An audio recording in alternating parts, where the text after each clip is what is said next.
मीराबाई 16वीं शताब्दी की एक ऐसी संत थी जो कवित्री भी थी और भगवान कृष्ण की भक्ति रस में डूबी प्रेमिका भी। मीराबाई की भक्ति ऐसी थी जो कई लोगों के लिए रहस्य है, क्योंकि ऐसा प्रेम जगत को शायद ही देखने को मिले। मीराबाई का प्रेम जितना रहस्यमय था, उनकी मृत्यु भी कुछ ऐसी ही थी। युगों युगांतर से लेकर आज भी लोग ऐसा था कि वो उन्हें अपना पति मान बैठी थी।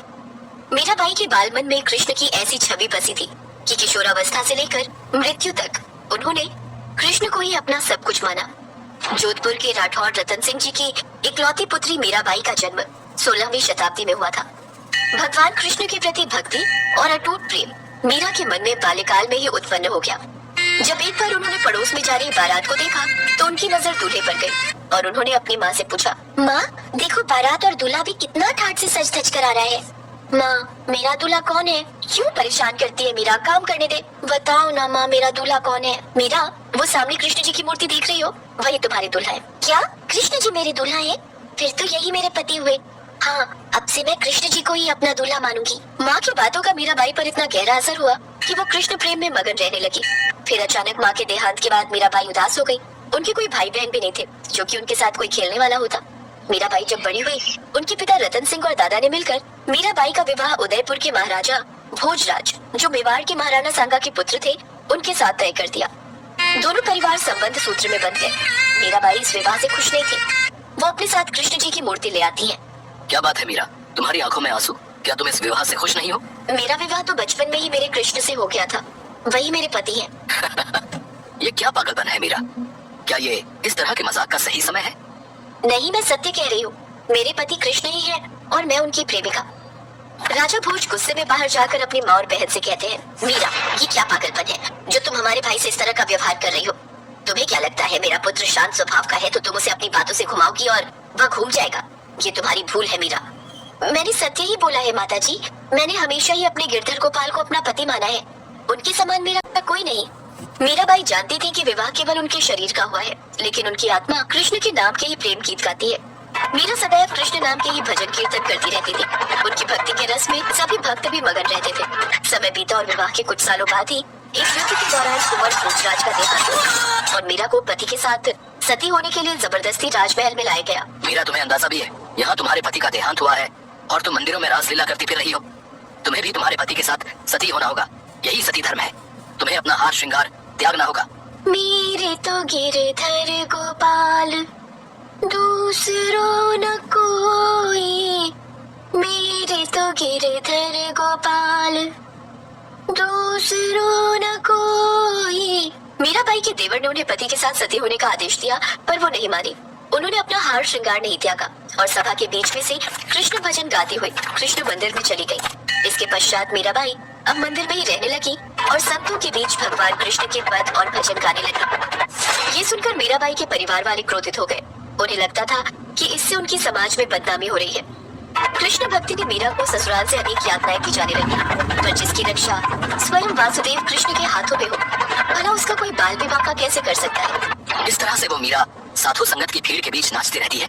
हमारे राजमहल में भी अब लोग बातें बनाने लगे हैं। अब इसका एक ही रास्ता है, मीरा की मृत्यु। सैनिकों, वो पिटारी लेकर आओ।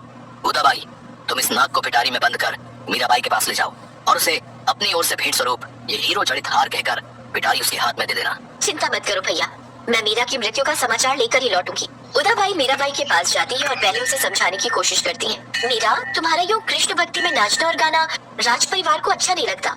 तुम हमारे राज परिवार की बहू हो और लोक लाज की कुछ तो चिंता करो। मेरे पति भगवान कृष्ण तो अमर है। मेरा तो संपूर्ण जीवन ही उनके लिए समर्पित है। भला मुझे फिर लोक लाज से क्या भय? जो मन प्रभु श्री कृष्ण की भक्ति में लीन रहता है उसके लिए संसार की कोई वस्तु श्रेष्ठ नहीं। ठीक है मीरा, ये तुम्हारे लिए हीरो का हार लाई थी, इसे अपनी ननद की ओर से स्वीकार करो। मीरा ने प्रभु श्री कृष्ण का स्मरण करते हुए जैसे ही पिटारी को खोला तो पिटारी में नाग की जगह हीरो का हार ही था। ये देखकर उदाबाई चकित रह गई और ये चमत्कार देख मीराबाई के चरणों में गिर गई। मीरा, मुझे भी अपनी कृष्ण भक्ति के रस की कुछ बूंदें प्रदान करो। तुम सचमुच भगवान कृष्ण की परम भक्त हो। उदाबाई मीराबाई की भक्ति के चमत्कार को देख व्याकुल हो गई और उनकी भक्ति में वो भी रम गई। उधर राणा विक्रमजीत के सैनिकों ने उन्हें मीराबाई को मारने के लिए एक और युक्ति सुझाई। महाराज, मेरे पास एक युक्ति है। क्यों ना हम मीराबाई को महल बुलाकर कृष्ण का प्रसाद कहकर जहर का प्याला पीने को दे? ये युक्ति जरूर कारगर सिद्ध होगी। मीराबाई को महल में बुलाया जाए। ये लोग धोखे से अमृतपान कहकर मीरा को जहर का प्याला पिलाकर मारना चाहते हैं। मुझे मीरा को बताना ही होगा। उदाबाई मीराबाई के पास जाती है। उदाबाई, वो मुझे कृष्ण नाम रस का पान करने के लिए कहेंगे तो मैं उनके नाम से मिला जहर का प्याला भी पी जाऊंगी। आप चिंता मत करो, मेरी कृष्ण की जो इच्छा होगी वही होगा।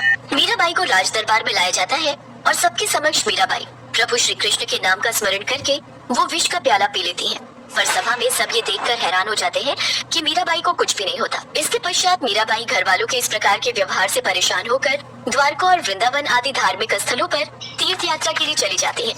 इधर मीरा की महल छोड़कर चले जाने से राज्य में अशांति फैल गई। ब्राह्मणों ने कहा कि यदि मीरा वापस लौट आएगी तो सब ठीक हो जाएगा। मीरा की खोज के लिए सैनिक भी भेजे गए। उन्होंने मीरा को साथ लौटने की विनती की, लेकिन मीरा ने मना कर दिया।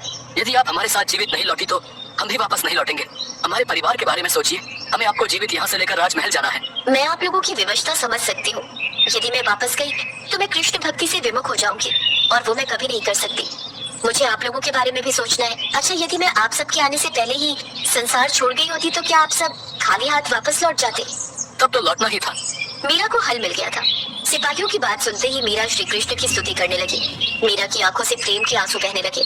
वो भगवान श्री कृष्ण के मंदिर के भीतर गई और उनसे बोली, हे कृष्ण, आप तो जानते ही हैं मैंने सदैव से केवल आपको ही पूजा है, आपको ही अपना सर्वस्व समर्पित किया है। मेरे जीवन का आधार तो आप ही हो।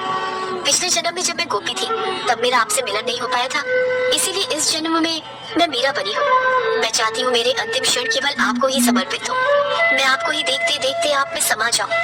मुझे अपने हृदय में स्थान दो प्रभु। मीराबाई ने अपना अंतिम पद गाना शुरू किया और भगवान कृष्ण ने उन्हें अपने हृदय में स्थान दिया और वो सदा के लिए अपने प्रियतम श्री कृष्ण में समा गई। सिपाहियों के साथ साथ सभी भक्तों की आंखों में भी आंसू की धारा बह रही थी। सिपाही वापस लौट जाते हैं। कहते हैं मीराबाई जहाँ जाती थी वहाँ उन्हें लोगों का सम्मान मिलता था। लोग उन्हें देवी के जैसा प्यार और सम्मान देते थे। भारत भूमि पर ऐसे कई संत और महात्मा हुए हैं जिन्होंने धर्म और भगवान को रोम रोम में बसाकर दूसरों के सामने एक आदर्श के रूप में पेश किया है। ऐसे ही संतों और महात्माओं में मीराबाई का स्थान सबसे ऊपर माना जाता है।